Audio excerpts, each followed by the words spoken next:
بڑی سازش کے تحت ہماری قوم کے اوپر مسلط کی گئی ہے.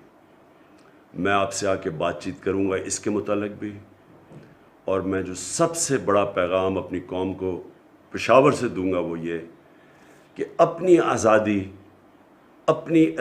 کی حفاظت, اپنی جمہوریت کی حفاظت قوم کرتی ہے, کوئی اور اس کی حفاظت نہیں کرتا. کوئی فوج نہیں حفاظت کر سکتی, کوئی باہر سے قوت نہیں مدد کر سکتی.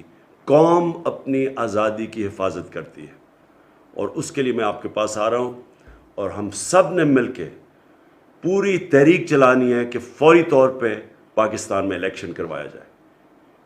شکریہ.